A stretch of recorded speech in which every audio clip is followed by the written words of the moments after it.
Hello,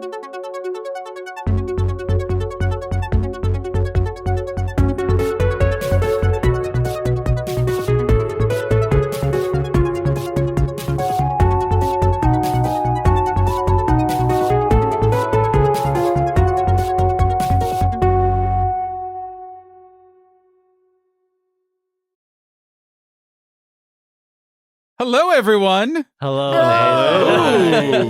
Doesn't it feel so nice to just scream hello once more as we go back to being Reckless Attack, a 5th edition Dungeons and Dragons actual play podcast. Yay! I am as per previous. It's one of those where we haven't played Dungeons and Dragons for a few episodes. Some would argue, some haters would argue, we haven't played Dungeons and Dragons in like 40 episodes. I don't know, whatever. But we're back. So therefore, I am once more Game Master Nathan here around the table with the lovely players. Hello, lovely players. Could you please remind everyone listening who you are, who you're playing, and for a final time, who you have been regencying. Yep, that's the word. That's what I'm saying. Regencying.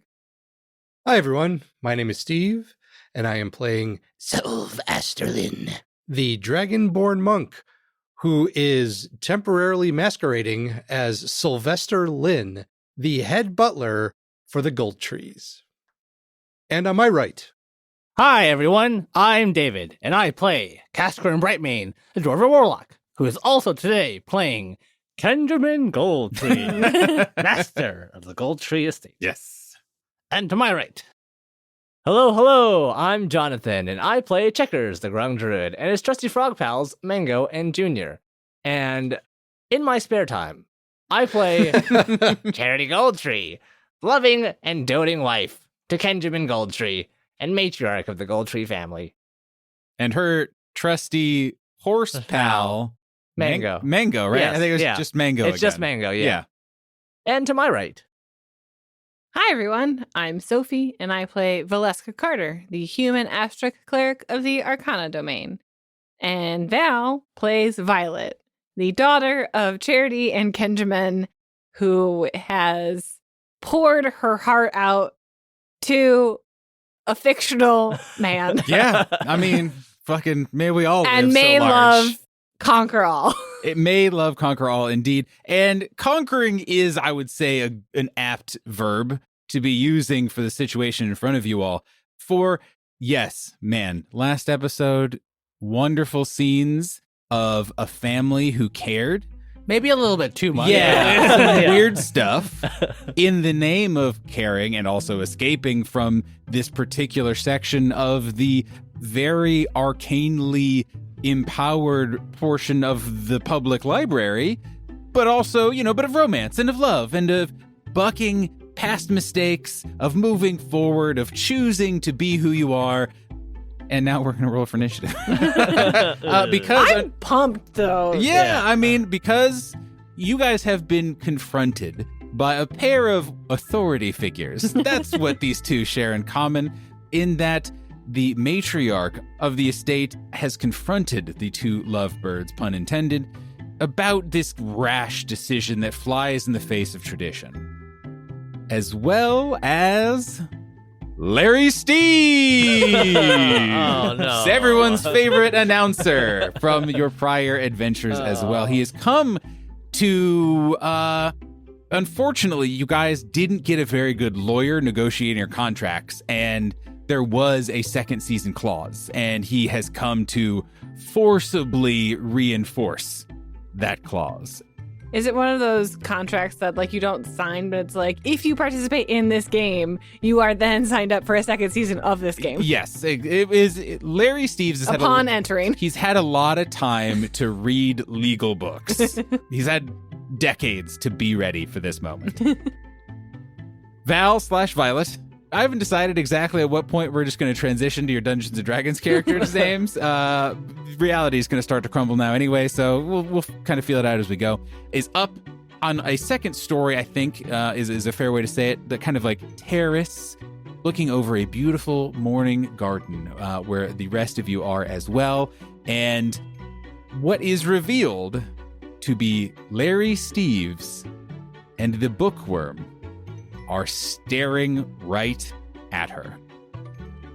The rest of you are somewhere in the garden around you, and we'll just say everyone can hear this as Quincy kind of stepped forward and says, "Aunt, I love you, but you've gone too far this time. The heart wants what the heart wants. Violet, please follow me in the forest. There is a gateway where we can go through it and begin our life anew. Please, it's the gateway that, pardon me for being too forward, but that we proceed through as part of a very complex marriage engagement ceremony." I feel like Violet's in and Val's like, wait, what? As you look over at Quincy, your beloved, Val sees a book. Okay. And Val sees a first edition copy of Courting the Coriander King. The book you were sent here to retrieve, the final book that you guys have been looking for here in the restricted section. As Val sees kind of the dual image of Quincy and the book that she and the golden tree have been looking for, she just like dives into the moment back in as Violet of like, "Yes, Quincy, my love, let us run there now." And like, it's like, "Let's go, dude." Let's go, dude. Yeah. I would like for you all to roll for initiative. It's no fun only rolling one die. After rolling After the dice dice pools pools, yeah. for weeks and weeks? Okay, 20 or above. I've never seen a 20 in my whole life. Crickets. Any high teens? They'll say like 15 and higher.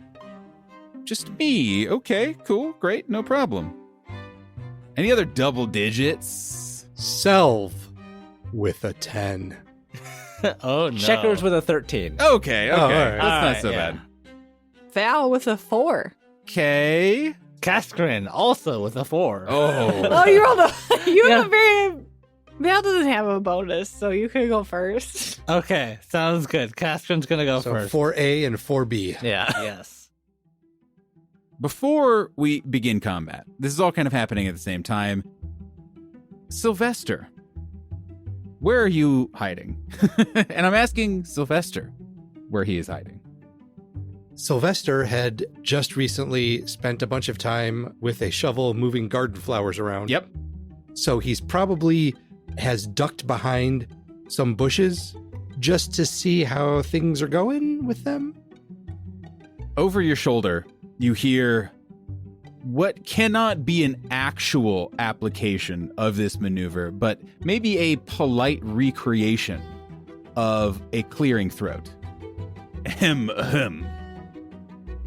Behind you is fellow butler Chesterton Jeeveserton, standing again at perfect attention, not at all caring about your hiding place. And as he steps forward, a second voice chimes in over. Ooh. Oh my god, Self, is that you? Self. Oh my god, I'm here. This is Titanius, the dwarven ghost, for listeners and for those at the table. Titanius, I'm glad you're here. We have to get to an archway in the forest. Oh my god. Follow us. What? Stay close. What is this? You can see his ghostly hand extended, touching something. I haven't seen one of these. It's one of the tall plant guys with A tree. It's a tree. And you see this ghostly figure extend from the body of the proper butler and just try to give a tree a hug as he just passes through it, but doesn't seem to care. Oh, buddy. Titanius. Yeah. Tree hugging later. Run now. Oh, okay. You were saying about the gate or something? In the forest. Okay. Follow them. And I Okay. will point to Val and Quincy. That's great. That's the out. like the out of here. And also, I don't have a void anymore. It got kind of destroyed. Doesn't really like talk about like the metaphysical implications of what I think probably happened to it, but Look, we can ponder that all later. That's very... And I will, against my better judgment, I will grab the... as you grab it, a third, even weirder thing happens. Oh, boy. You have the physical sensation of touching the shoulder of this fellow butler, but also you seem to have the physical sensation of, in a way that defies all logic and space and time, a stack of books. Do you have books with you? I think I am books. Is that a sentence? I don't remember. I think I'm books. Titanius, I'm going to be honest with you right now. That is the least confusing thing that has been said in the last, Okay. 20 minutes or so. Okay. Well, I was grabbing my books from the desk, and then I was able to leave my desk with my books. And I think I'm books. Can you carry me? I will... It just seems a nice. quick look up and down, then I will grab his books. This is really nice. Thank you, Self. Okay, in the first book on the top, inside the book, which is inside of me, is complicated, but it's just easier to think of it as it's a library pass, and you just need it to go out of the library, I think. I am going to open up Titanius's head. I'm going to reach in and grab his brain library card, Oh. and that is going into Sylvester's coat pocket or Selv's belt pouch. Perfection. And now we enter into initiative. Because you guys have successfully fostered a love connection in this Regency romance, you guys get a few positives throughout this. You should have already, off screen, taken a short rest because you are so filled with just hope, admiration, and the sense of like, wow, we are all just crazy kids trying to find our way in this world. But on top of all of that, through the power of love, you also all get 2d4 temporary hit points and +1 on all d20 rolls until you leave the restricted section. Hey, Nice. nice. And Val, Yes. you get double all of that. So +2 on all d20 rolls and 4d4 temporary HP. Hell yeah. Heck yeah. And you'll need that because up first is Larry Steves. Larry Steves, now kind of more fully clear to you all as the realities blur even further and you become more and more gilders than the gold trees. Larry Steves says, you know, I was really giving up hope, but wouldn't you know it? Here we are again. We don't need to do all of this. You can just come back. You know, I know you guys are formidable combatants, but, and then you hear a twang of a crossbow that goes off as he's going to, as he is monologuing, take shots at, I guess, just Val at the moment. She is the one speedrunning the romance, and eye level with him. Yes, he is still talking into his not microphone magical stick, but just out of robes, just like has a crossbow that he just like pulls out and shoots 3 times at you. It is a repeating crossbow. Wow. Okay. What's your AC? 14. Only 1 hit. Great. 7 points of piercing damage. Larry, I'm pretty sure that violated the terms of our contract. Shooting me. You should read your contract closer next time. That's the end of his turn. So, in this magnificent garden, there was a life-sized sculpture of Wendershins, the large bird, cut out of a hedge maze. And behind that hedge maze is Checkers and Wendershins. The large bird. The yes. large bird hiding directly behind that. And we pop out. Don't you lay a hand on my daughter! I'm assuming that Wendershins is not combat trained. I'll put it this way. man. Ooh, Is he like a cassowary, though? Give me a dice roll. 19.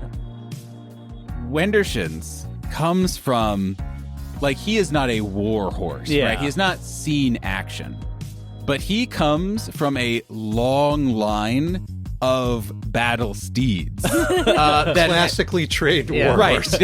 This is one of those where, like, dogs get bred for certain activities, right? Of, oh yeah, this one's for hunting, this one's for digging, this one's for carrying small pouches of alcohol and digging people out of avalanches. This bird has been bred for violence. Okay. And you rolled really well in that roll last time, as I recall. So you could, we'll say, point it in the right direction and let instinct take over. As my action, I would like to try to ride Wendershins into combat, preferably up the staircase made of birds towards where Lady Florentina Feathertop is. Okay? And try to just knock her off of it. Okay. And- AKA running up the back of the Book Wyrm and kicking Larry Steves. Why is it that when I say something, it sounds perfectly reasonable in my head, but when you repeat it back to me, I sound insane? To clarify, Florentina and Larry Steves are the same person, and Larry Correct. Steves has kind of taken over her character. Correct. Right now. Exactly. Okay. Yeah, we're gonna do that. I just wanted, I was clarifying for the listener, Yes. not to make sure that I knew that you knew what you were doing. Yes. So we're gonna charge up the back of this bookworm / stairs made of birds and try to kick Florentina / Larry Steves in the back. Yep. Hell yeah. My goal is to try and knock them off of the bookworm, so I can make an athletics check for that or something. Yes, and I'll say you can do athletics with advantage. Okay. We'll say it's like a help action kind of thing that the bird is giving you. That's gonna be a 7. Describe running up the back of this dragon. I will not take that away from you. We charge out the back of this sculpture, and you just see Charity Goldtree / Checkers on top of the back of Wendershins. And I'm imagining Wendershins has these big, spindly legs. Oh, yeah. And we're just like running up the back of what looks like a giant dragon. And we just kind of like, I put my arms out to try and use my momentum to push Florentina off of the back of this and just accidentally like bonk into her. Just like bounce off ineffectually. Yeah, Larry turns to you kind of, he's taken off guard and kind of staggers and, but is able to right himself. And he says, "You don't think that I worked on my stage presence? You'll never knock me off." One last thing, I'm going to use a bonus action, and you hear a crack of lightning and the sound of a thunderstorm approaching as Mango the square pony appears from the garden. But it's not just any old square pony. No, this is a 10-foot tall, 10-foot wide, cubular pony of Mango just plodding along. Please edit in like hoofbeats. Yes. But like squishy Yeah. hoof beats. Right. Cubular hoofbeats, Yes. please. It's like he's like a Minecraft cow. That's exactly what Yeah, it looks yeah, like. I guess so. But he's gonna walk up and put himself next to the balcony, and I'm just gonna yell out, "Val, Quincy, get on Mango, go, go, go!" And that's My love, let's go. My love, we ride. and that's my turn. So I'm carrying 6 books. I really appreciate it, Self. It's been really tough last 45 seconds, that was all I knew with this gone. It's gone, I understand, Titanius. I really do. Bide a moment. I'm holding the books, and I will start moving as fast as I can towards the forest that we're supposed to be headed towards to get to this gateway. Definitely. I think that will take me past the Lar-E / bookworm / birds people. So as I'm moving, I'm just going to use my movement, but I'm going to hold my action, and I'm going to shout out to Cass. Get me up there. And Caskrin shouts from nearly outside the garden, "I'm on it, Self!" Now it is the bookworm's turn. They just sit there and stare. I get it. I get it, I don't want it. The worm looks around a little bit. You can see kind of the eyes on the side of its head just kind of lolling around and taking in an almost 360-degree view of everyone. And you hear this kind of deep breathing animalistically. But then that sound changes. You've heard it roar, you've heard it make a lot of noises, you've even seen it breathe like a noxious gas. But this sound is different. This time, as an action, you hear shh. And for some of you, say for any character within 30 feet, that the sound of hushing is the last thing that you hear. It is now emanating silence from 30 feet in all directions. Also, and let me know if this applies to any of you, or if you think this applies to Larry Steves. If you're a creature who needs to breathe, and I don't remember we haven't played Dungeons & Dragons for a little bit, so like just check your own sheets. You also now have disadvantage on all Constitution saving throws. Oh. What? Why?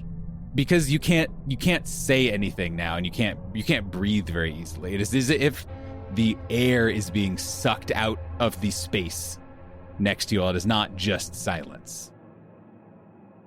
As you were all wondering, I wonder if this means that Larry Steves at least can't talk. At least we don't have to listen to that dummy.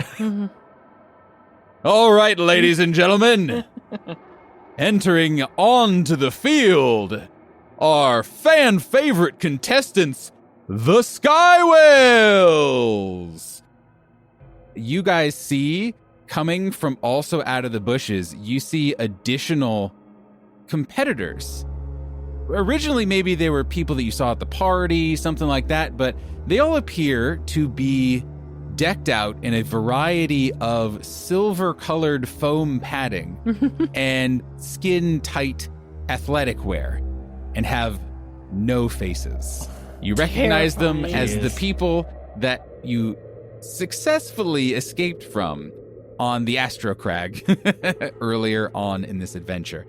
They are now just entering into the battlefield. They do not take any actions or anything like that. So Kaskrin, I want to say, is actually on the outside of this kind of zone of silence. He was holding back all of the crowds from entering the garden terrace.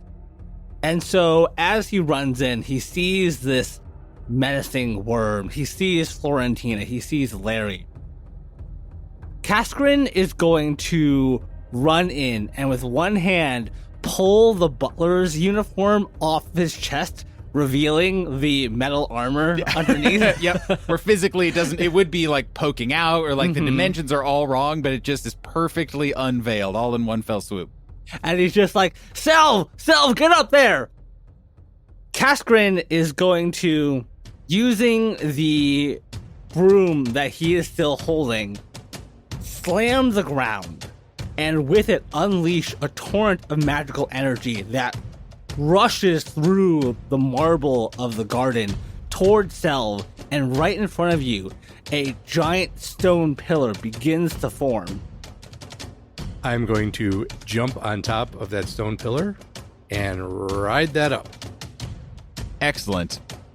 Selv gets pushed up from the ground on this magical pillar. And you guys have seen Kaskrin do this before, but you haven't seen this before, because Selv is being launched up into the air. You can see it is Selv in kind of all of his pure Gilder glory, and also is still Sylvester Lynn, and is pushed up into the air. I'm imagining like a mid-air somersault that I'll let you describe in more detail. But additionally, what you also see is Sylvester Lynn scooping Chesterton Jeeveserton, who is also Titanius the Ghost Dwarf, who is also a pile of books. So this horror show of a Russian doll is also in Selv's arm as he ... Selv gets launched by this pillar into the air, and as he's moving across Larry Steve's area, he spins in the air, and because his hands are full... Yeah, I'll say, he has one, kind of one free hand. Well, I was actually going to basically stick my foot out and try to kick Larry as I go by, and then ride that momentum down and continue heading towards the archway with Chesterton. Just say with Titanius at this Titanius. Yeah, that's the book important bit. pile. Then I will try to hit him twice. 13? Against Larry Steves, that is a miss. Okay. Larry Steves, Did you add the +1? Oh, sorry, that'd be 14. God damn it, dude. +1. Yes. Got him. In slow motion, this all unfolds, and Larry Steves starts cringing away. It's not he is not a warrior per se. He's effective apparently on the battlefield, but he is just trying to duck underneath you when you just are able to extend your leg that little bit further and then just clock him right in the temple. Nice. And the second attack was a unnatural 20. Then you hit him real good. The second time. So it's as I kind of fly by with both my feet. Larry will take 8 points of bludgeoning damage. I am going to spend a key point and attempt a stunning strike. Ooh. Nice. Heck yeah. DC 14 Constitution. That is a 17. Lame. So the second attack that hit, 9 points of bludgeoning damage, and I will spend another key point to attempt to stun him a second time. Sweet. That is a natural 1. Oh, wait. Does he have like legendary? However, he doesn't have legendary resistance per se. He has an ability that he can use for a couple different things, and one of the things that he can use it for is to turn a failure into a success. You come around, you hit him twice, bam, bam, and you're hitting him right in the sweet spot on the side of the head. But the difficulty is that his head keeps spinning. And there's a spot, there's the spot where you just really get him. Yeah, and where it should stun him if I hit him there. Exactly. But it's always just that key centimeter off of being able to stun him, unfortunately. He still looks loose. He's like, oh, I should be angry, but God, I'd love to watch you work. Is this ability just called The Show Must Go On? It is now. Yes. Not on the original monster stat block, but in the Larry Steve stat block, yes, it is. Cool. With the rest of Kaskrin's turn, he is going to use the bonus action to harden the rock around his arms and legs, giving him additional defense, and then he is just booking it towards that gateway. Booking it. Even Nice. though that means he is right now in the zone of silence. Okay. That's my turn. Last, but certainly not least, our ingenue. Violet/Val, Sophie, what you got? Val and Violet in this ring of silence, knowing she has to go through it to get to her destination, grabs Quincy's hand and squeezes it and pulls him onto this, what I realize now is a 10-foot cubular mango. Yep. So they will spend the turn clambering up this majestic steed. Yeah, canonically, no one has cared that Mango is a weird shape. Yeah. Everyone's just been like, it's not like a classically handsome horse, but it is what it is. He's a working steed, Like, Yeah. Man, those Built for power. Those Clydesdales. well, they're like those country folk. They have such strange breeds. I don't know. I don't understand. And then since we are both right next to Larry and the Book Wyrm, Val will take the dodge action. Yep, that is a very good choice. and be sad that she can't yell words. It is the end of the first round of combat. I think the easiest way to wrap it all up is Mango, Checkers, and Val are all on the back of the worm with Larry, Steves, and I guess the worm. Selv has backflipped over, but is still kind of in the general vicinity of all of this, and Kaskrin is presumably just kind of on the outside of like that 30-foot silence range. Again, everyone is not able to speak, except for, again, Larry Steves. He appears to probably not need to breathe. And there have also been some fellow competitors. I did not say their full title when I introduced them. The Silver Sky Whales. It's very important to distinguish. Have just kind of started to enter. And also, as a reminder, this is not necessarily a full combat. This is a, well, we can get the fuck out of here kind of situation. So, punching is good. Spells are good. Living is very good.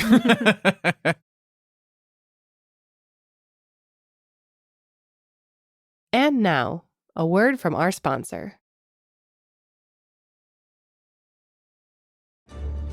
This episode is brought to you by A Foul Light Shines, a new free serial novel based on a D&D campaign. The Empire of Fire and Water has known 20 golden years of peace since the end of Agenion's War, a peace which is now in peril. When a ragtag group of friends intervene in a grotesque monster attack, they're too late to save a wounded man who leaves them with an encrypted journal and the words, "Trust no one, Tyir." Can the gang find Tyir, escape the claws of more strange monsters, and uncover the lurking threat to the Empire before it's too late?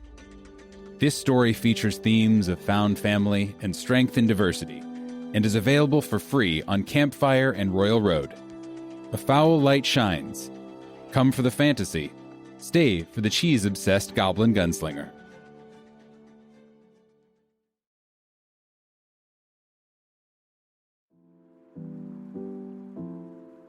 Hey everyone, Jonathan here with the mid-roll. If you're looking for the hottest frog memes around, join the Reckless Attack community on Discord. You can find a link to it in the show notes of our latest episodes or on our website, recklessattack.com. Want to support the show? Tell a friend or check out our Patreon at patreon.com/recklessattack, where you can get access to our behind-the-screen talkback show, as well as our new Reckless to Snack series, where we eat snacks, hang out, and just talk about whatever's on our mind. Thanks so much for listening to us, and we hope you enjoy the rest of the episode.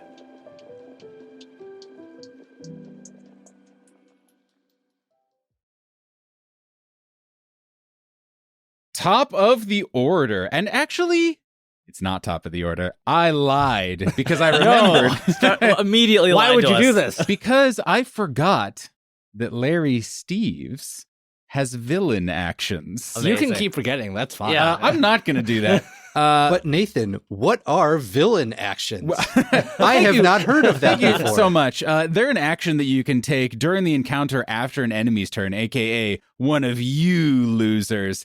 And Val just went, so I'm taking this after Val's turn.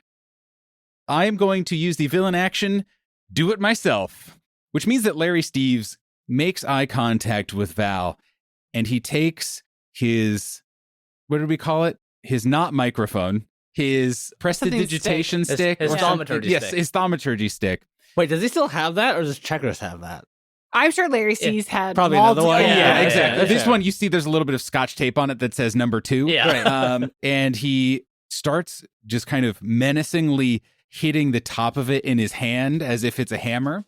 And as he does, it starts to grow a little bit into more of a, we'll call it more of a war mace sized God. thaumaturgical stick.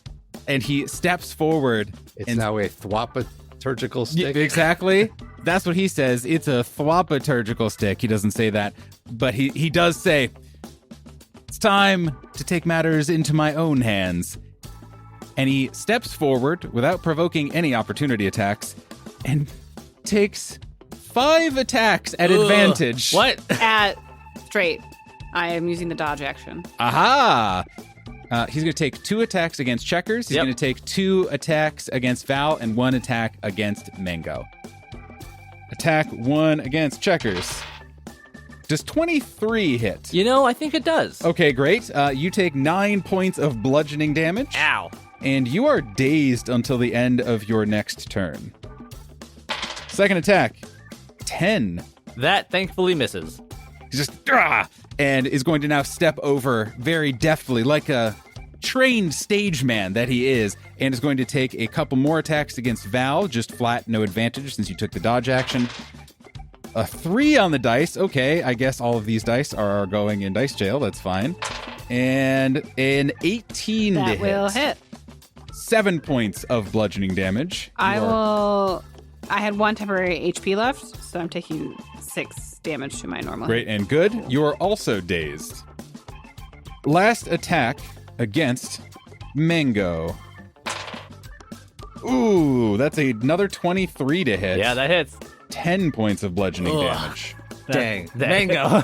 Just whap. Well, except I guess you can't hear anything. It is just clodding, just huge swings against everyone. As Larry Steves is really just like, his thaumaturgical stick has gotten so large that he's just kind of like flailing around with it, but is surprisingly deft.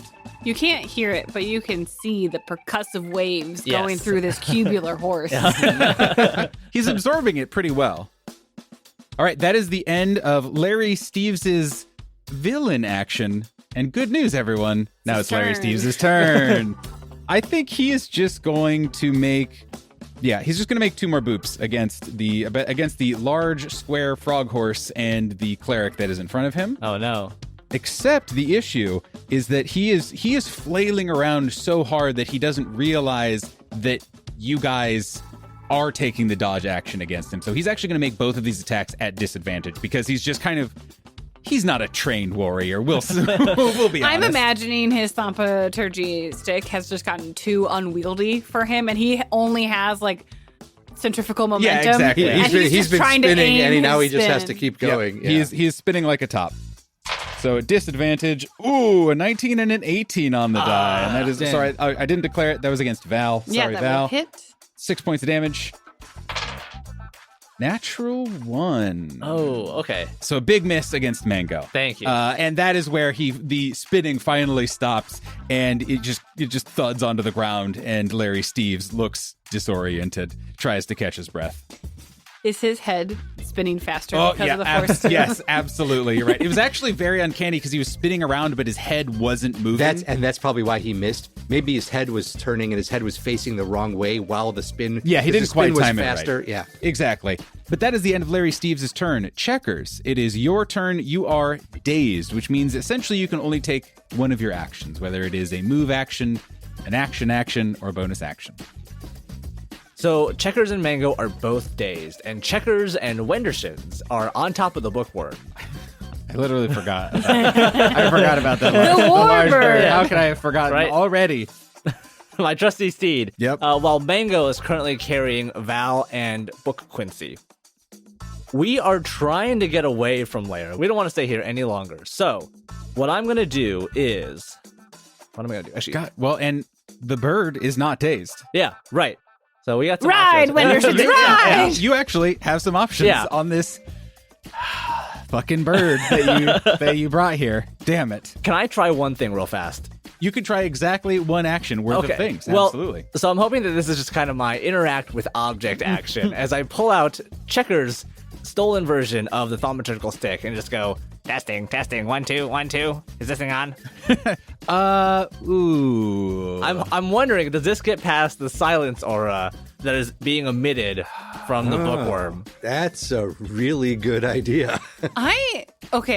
Just gaming out Larry Steves' stage presence, I would not put it past him to have silence cast over the audience. Like, unless the applause light is on, silence is cast Yeah. over the audience, but True. his thaumaturgical stick still works. Okay, give me a dice roll. I'm Okay. giving it straight up 50-50 Okay. because I like this idea a lot, and I think it is very reasonable.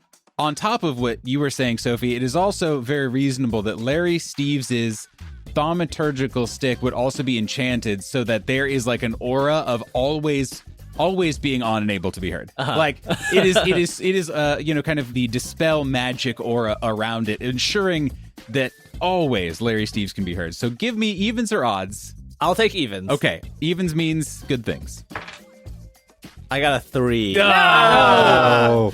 I was thinking about how unintentionally powerful that object would be throughout the campaign if it was. Yeah, it was gonna be one of those of like I don't know that I'll let you cast stuff through it. Yeah. But you can taunt him Yeah, in the right. silence. We And, almost ended up with an object of focus. It's just a little. Yeah, exactly. Yeah, I guess so.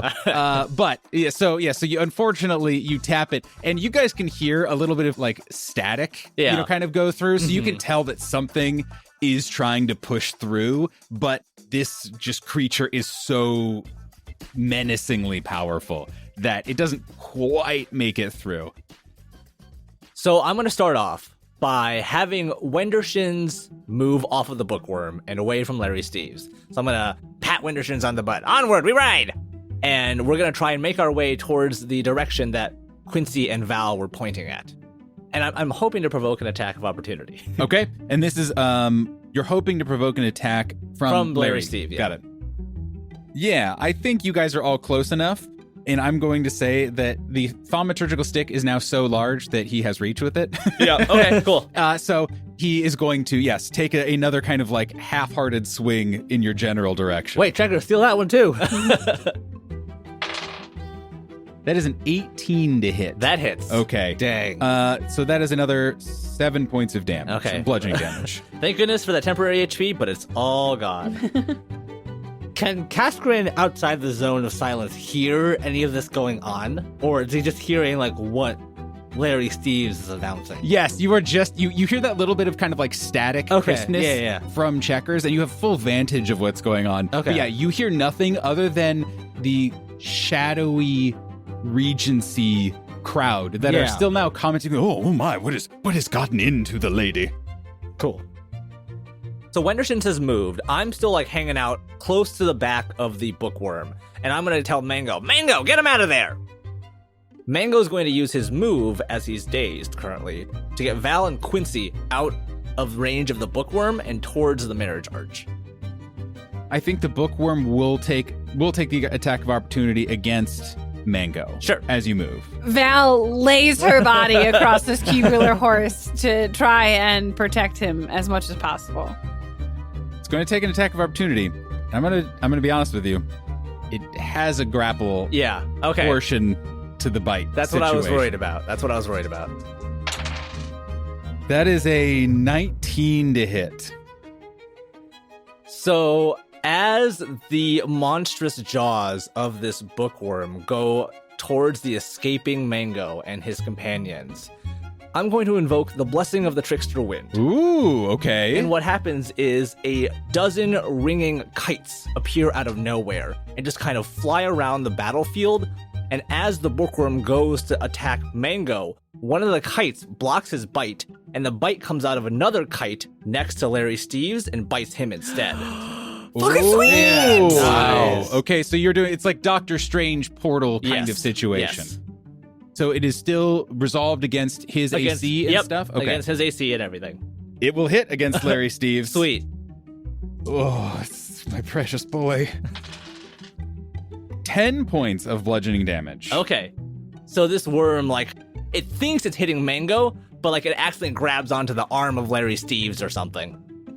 And he just kind of looks down, and the huge worm is just breathing and heaving, and he looks just panicked for a moment and kind of just crumples a little bit. It's like, ah! Go, Mango, go!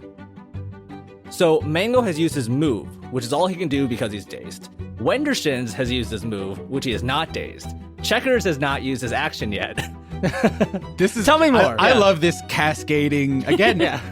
There's a flow chart in here. Yeah. Bringing the bird is disastrously helpful in a way that is so good. Go ahead. And finally, Checkers is going to use his one action. Mm-hmm. He's going to conjure a rock in his hand, and he's just going to throw it at Larry Steves' spinning head.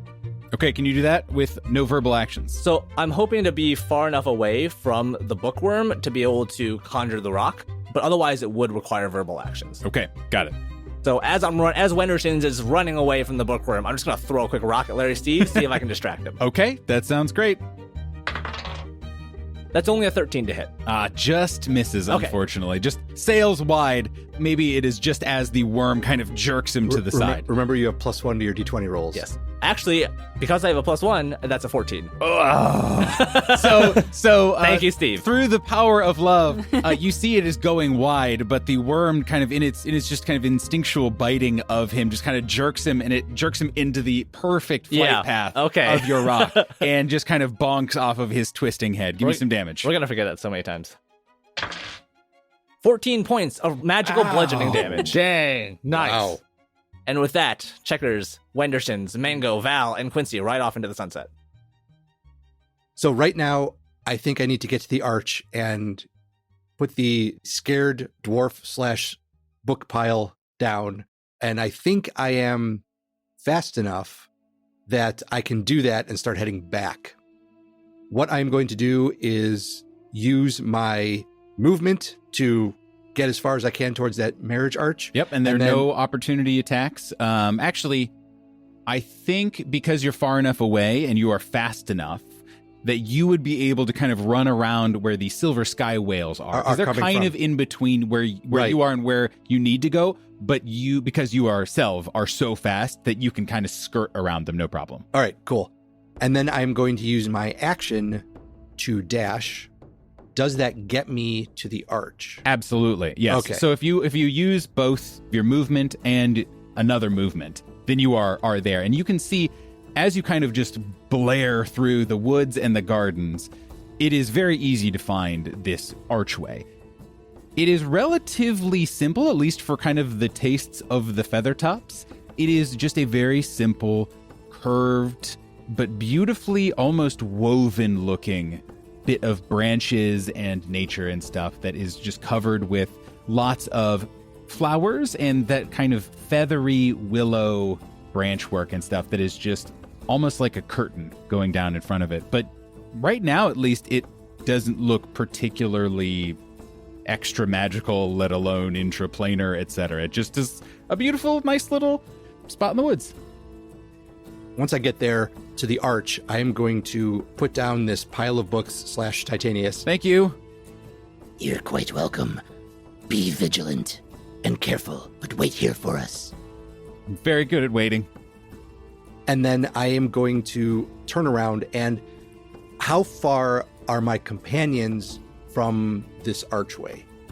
They're probably 50 plus feet, give or take, depending on kind of where they're standing and stuff. So it's not too far away. Okay. I am going to spend a key point, and I am going to use Step of the Wind to take a dash as a bonus action. And I am going to head back almost 50 feet, 45 feet to be exact, back towards my companions. And once I get there, I am going to get ready for any incoming attacks that might be coming from the silver sky whales that are probably pretty close to where I'm currently standing, or to kind of help usher any of my companions towards the gate. That is a good turn. Lot of just sprinting back and forth, Yes. essentially. Like you just moved 150 feet Yeah, in right. a round. Yeah, close to it. Yeah, Yes. and Yeah. dropped off some 100 books. 135 feet. And then something came like back. that. Yep.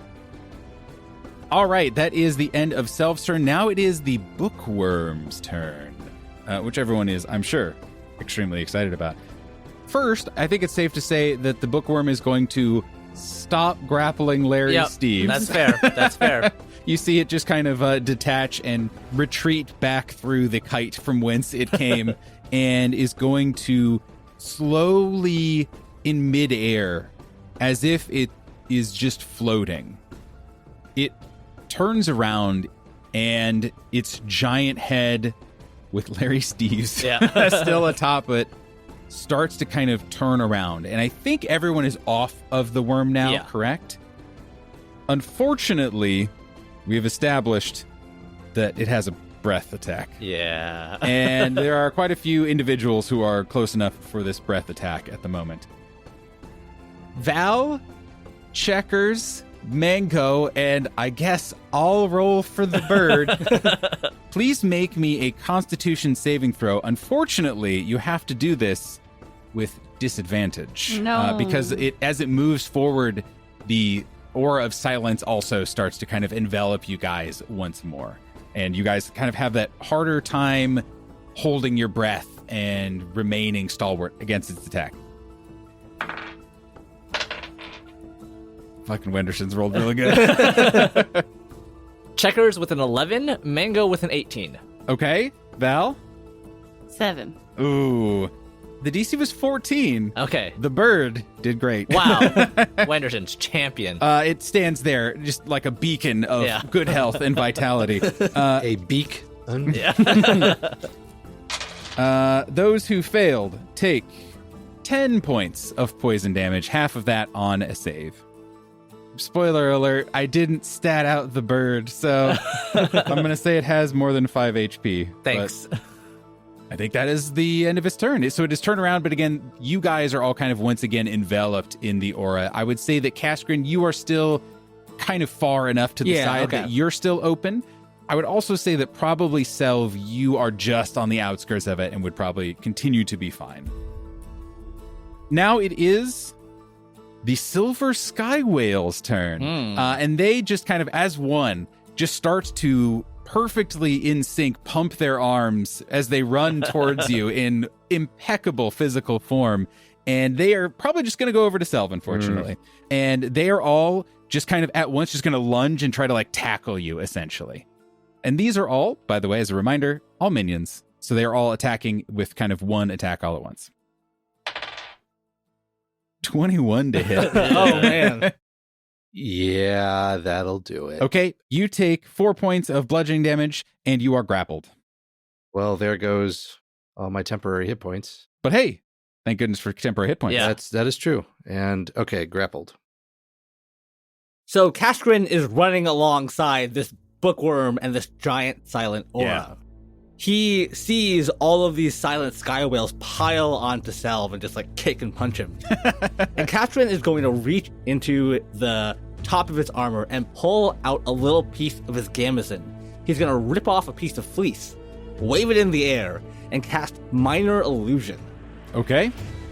I'm assuming that Larry Steves can project his voice out of the silent aura using the thaumaturgical stick, but can't necessarily hear anything coming in because of the silent aura. All right. So, I and Selv and all of these silver sky whales hear Larry Steves' voice being projected outside of this aura, and it says, "Silver sky whales, you idiots! You missed your mark! Get back to stage left and do your entrance again!" Okay.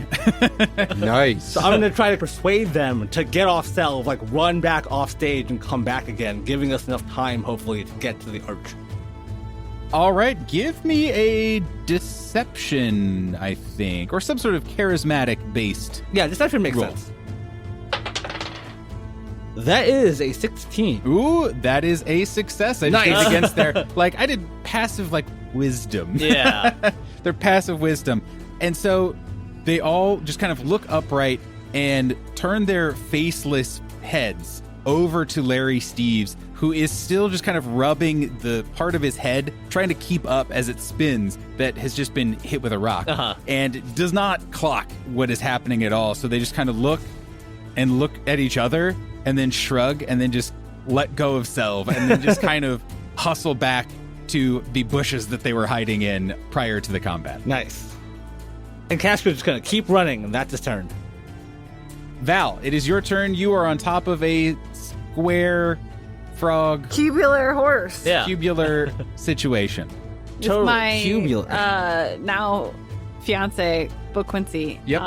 who we are both silent. Yep. And So- dazed. Well, he's not dazed, but he's a book, so it's complicated. Well, we're now also in the aura of silence again. Right. So Val will take the dodge action as she can't do much else. That sounds good. Guys, you know what I did? I still haven't used a villain action Oh, wow. on this round. Huh. And I'm going to go ahead and use a villain action. And how mean do I want to be? Well, I think the obvious thing for him to do right now is monologue. Tell us about a secret plan. Yeah. See, I feel like though MCDM monologuing just means like all of the villain enemies who hear it are slowed or something like that. Exactly. And also, like, there is no secret plan. Larry Steves has been very transparent about what he hopes to do with you guys.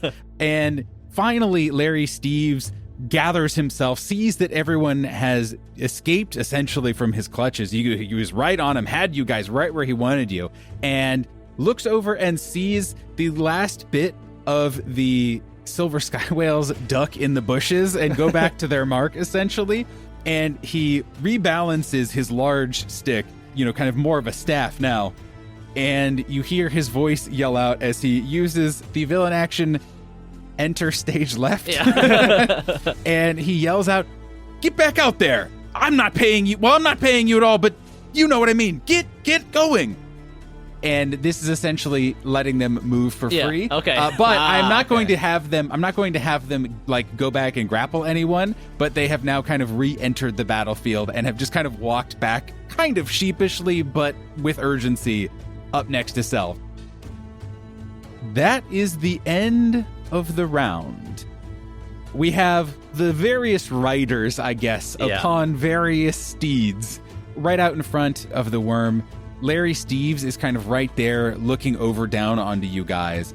There's a Kaskrin off to kind of one side, and then there is a Selv a little bit further beyond all of this between where you guys are and the exit, and he is re-surrounded by all of these faceless physical arena contestants. It is the top of the order, and Larry Steves would like to once again do a thing. I think Larry Steves is not in melee range, and I think Larry Steves is uninterested in hopping off of the worm. And so I think he is going to awkwardly lean his thaumaturgical stick against his shoulder and get his crossbow out again. Okay. And is just going to take 2 pot shots against the 2 PCs that are kind of right in front of him. Against Checkers. Yep. 19 to hit. Yeah, it hits. 6 points of piercing damage. He will roll against Val with disadvantage because you have taken the dodge action. That is a 17 on the die and a 2 on the other die. Nice. So that is a miss. So one kind of clips Checkers, but the other one sails totally wide as he's trying just desperately to just fling off as many shots as he possibly can to do anything to slow you guys. Hey, wait, don't be so hasty. We can work out something. Come on, get back to the table with me. We can hammer out a deal. I'm sure of it. I realize you're humans and need sustenance. I've learned about craft services. Right, exactly. I can give you real food this time. That is the end of his turn. Checkers, it is your go. Okay, so now that we're no longer dazed, Correct. Checkers as a bonus action is going to command Mango to disengage. And Mango is going to carry off Val and Quincy into the sunset. And by sunset, I mean into the marriage arch, hopefully. Yeah. Yep. Perfect. Just the romantic, kind of exit that I'm sure everyone had in mind is this square horse galloping in slow motion through the woods as Val is just clutching a large book. Especially if there's like empty cans tied to the back of Mango. Yeah, exactly. Clunk, clunk, clunk. So is Mango and the group now like within the area of the arch? Yes, so you would be, exactly. Okay, perfect. I'm going to try and get Wendershins to disengage as well. Give me an animal handling roll. Okay. That'll be an 18. I'm going to say, that seems good. Okay, cool. That seems good, but you have to tell me, since you are still silent, what does Checkers do to non-verbally express his desire to get out, but get out carefully? Ooh, that's a good one. I'm just going to, kick my little frog foot into his side and point in the direction of the marriage arch and hope that, Wendershins and his survival instincts kind of kick in to understand, hey, maybe try not to get hit by this worm right in front of you. Yeah, I figure between his natural battlefield prowess and your just kind of ability as a rider and whatever, that, you would have no problem. And I'm going to make my way outside of the range of the silence aura and once again conjure a rock to throw at Larry Steves' head. Okay. 26 to hit. Ha! Yep. And we're going to try something else, too. Oh, good. Yep. So with this rock smashing into the side of Larry Steves, I'm going to invoke the Blessing of the Hateful Turtle. a large set of leathery turtle jaws appear out of thin air and try to grab onto Larry Steves, holding him in place. Poor Larry, he just keeps getting bitten by large creatures coming at strange angles. Right? This whole time. As water is pouring out of the sides of these turtle jaws, I'm going to ask him to make me a strength saving throw. Ooh, 16 on the die. That's a 19. That'll succeed, but he'll still take an additional 2d6 magical piercing damage. So between the rock and the jaws, he'll take 13 points of damage. Ow. That was still quite a bit. So this giant turtle jaw comes down and just goes for his arm again. Yeah. Yep. But he's able to kind of just get just enough out of the way where it, instead of ripping his arm off, just rips his sleeve off. Yeah. And he is now just kind of like has a weird bare arm that is, just kind of slightly see-through and like a hologram. Yeah. But apparently his wardrobe is made out of physical material, Right. unlike him. So the jaws disappear, and that is the end of my turn. I am going to disengage from these silver sky whales, and I'm going to head back to the arch. So we have Mango, Val, Checkers, Windershanks. Your Are all- shins. Wait, like your sorry. shins. Everyone but Cascarin is pretty much right in the same How area. far right. is Cass from I'm the like arch? one move away, so I could be. I'm definitely going to be there next turn. Yeah. Okay. What I am going to do is use another key point to once again use Step of the Wind to disengage as a bonus action. And I'm going to move to the arch. I am going to take out the library pass and see if there's any indication on that pass what I am supposed to do with the pass at this arch in order to open it so we can get out.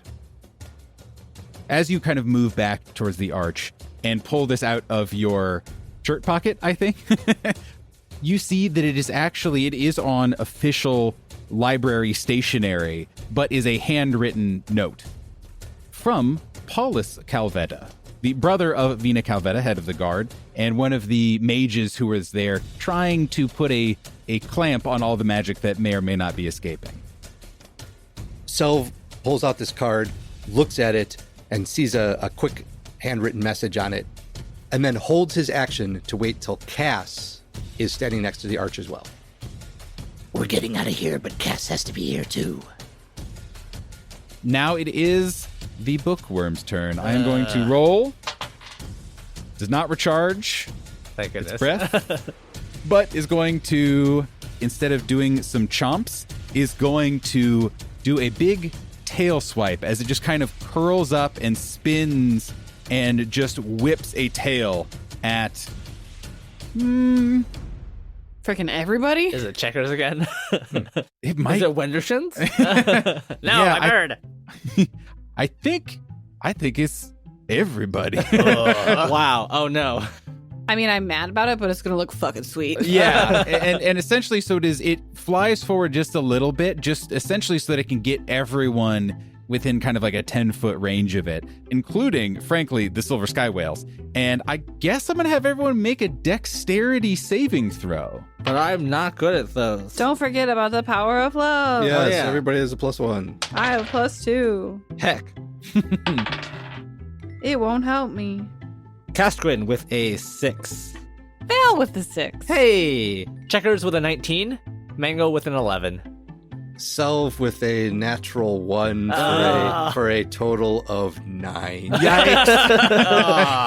So everyone but Checkers and everyone but Checkers. Oh, no. Sorry, Bird. All gets whacked by not just the tail, but like the full body of this creature.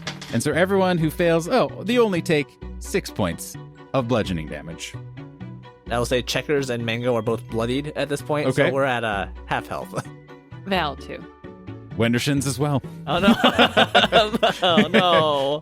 This fictional, not real bird. But like, I want Wintershins to come with us. Yeah, so they yeah, that can was be the point. Part of the menagerie. Well, we'll have to find out. What does he turn into when he goes out of the library? I don't know. Is it a chicken? Can it be a chicken? Is it just my God, a what if drawing, like a framed photo of a bird? I'm imagining it's actually like the training manual that Gary Card Chickens has like built his chicken empire like training regime on. Training chickens is actually forbidden knowledge. Yeah, right. It had to be sealed away in the It's too powerful. Yep. You guys How to have train a warbird, guys. yeah, basically. Okay. That is the end of the worm's turn. Now it is the silver sky whales. They are going to... Question. Yes. They all got hit by the bookworm. Yeah. Oh, yes, they did. And they succeeded, and they're safe, unfortunately. But yes, thank you. I forgot to write that down. So they all took 3 points of damage. 3 points of damage. But that kills one of them because they are minions. So you actually see kind of the final swipe of the tail. It kind of whomps all of you guys, and it is so large and powerful that there is no slowdown in momentum. You guys are mere road bumps as it just kind of buh. But the last silver sky whale to get hit is the victim of a little bit of an extra like kind of tail flick, where it is just kind of circling back and gives that little extra oomph, and it goes flying into a tree and splatters. But it splatters into a kind of very interesting silvery goo. So in case that helps the mental image at all. It is their turn, and now there are only 4 of them. I think they are going to move, I guess, next up to Selv again and try to, again, just kind of all dog pile on top of him and are going to make an attack. Ooh, rolled real bad. They don't. They're all concussed. Yeah. They're all wearing, to be clear, again, is a very important reminder, both to you guys at the table and listeners, they're wearing all kinds of protective gear. You know, they're wearing their helmets, they're wearing their shoulder and knee pads. They have, kind of ankle braces on and whatnot, but apparently it was not enough. Their brains are still a little scrambled. Well, they got hit. All the helmets got knocked, and it's front of their eyes. Yes, and they're very disheveled at the moment. That is the end of their turn. Kaskrin, it is your turn. Yes, Kaskrin is going to continue just big arm sprinting to the marriage arch and is going to begin starting the somatic components and casting the 1 hour ritual of ceremony to bring these two anointed human beings together. Yeah, that seems good. And begin saying, "Love, true love, marriage is what brings us together." As a reaction, I would like that blessed arrangement, that dweem within a dweem. You know way more. I was going to say, of course, Steve is able to keep rattling it off. Have you the wing? So what I'm actually going to do is I am going to get to the marriage arch, and then I'm going to cast Minor Illusion once again. Okay. And I'm assuming that the bookworm can hear regularly, even throughout the aura of silence. Maybe more. Like, see, here's even more. Right. Here's everything. So, like, coming from off to the side, I'm going to cast a spell, and then everyone, excluding Larry Steves, hears the robotic sounds of "Hail, hail, hail the grand serviciousness." Awesome, yes. In an attempt to get the bookworm, distracted of, ooh, is there another threat that I know about that's, over in that direction? Okay, that sounds very good. Give me again, another deception, but I'll give you advantage on this one. Cool, hell yeah. That is going to be a 21, using the power of love and friendship. Hot damn. Nice. Yeah, so you are able to, and it's just the sound, correct? Yes, it is just one effect. So yeah, you are able to throw your voice, and the bookworm tilts its head in that direction, just kind of keeping a wary eye over there. And I'll make sure to give it some penalties on its next few actions. Cool. Kaskrin skids to a stop next to everyone else. And it's like, Selv, do the thing. Go. So as soon as Cass gets in the area, Selv holds up the card, pass, administrative ID, whatever it is, and just yells out, "We're ready to check out now." And then he turns to his companions and says, 10 seconds. Keep them off the platform. You guys can see that as soon as this very arcane magical phrase is spoken, the archway, the kind of area behind it, starts to glow a little bit. So instead of just kind of serenely looking out into the forest, there is very clearly some arcane energy starting to stir up. And as Selv said, there is a dais that is kind of that this leads up to some like steps basically that is again very tastefully done, of course, but is a very definitive, we'll say, boundary for, as Selv said, where you don't want not adventurers when things happen. Val, finally out of the silence, just kind of takes a deep breath and will cast Spiritual Guardians in a 15-foot circle around her. Seems good. That has her own fleet of librarians really just menacingly holding overdue stamps. Yep. Perfect. And little quiet signs. Yeah. That is an action, and she doesn't really have bonus action economy, so that will be it for her turn. Seems good. So everyone is now in front of the archway. You all can now see and feel this kind of magical thrumming start as something is happening through the archway. As you look around, you see all of this beautiful forest. You can still in the distance see the estate. And you see each other, the worm, and again, you still see even a few other people that you might recognize from the party. A few other, bits and baubles and pieces of art and decor. As the energy starts to build behind you, everything starts jittering and glitching and becoming unstable. And you can see the only things in your sightline that are not are the Book Wyrm, Lar-E Steves, and their henchmen bearing straight down on you all.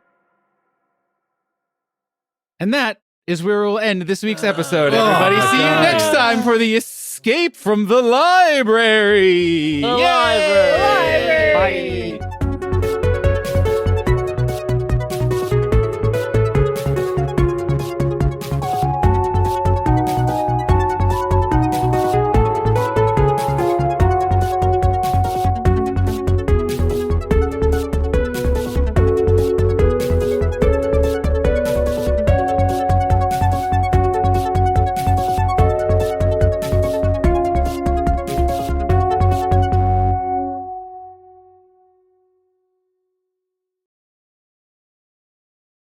Actually, is Cass on the balcony or somewhere else? I imagine Cass is on the second floor because I'm assuming that's where the entrance to the romantic balcony rent a moment entrance is. Oh, I mean that's fair. I thought Cascon would be like out.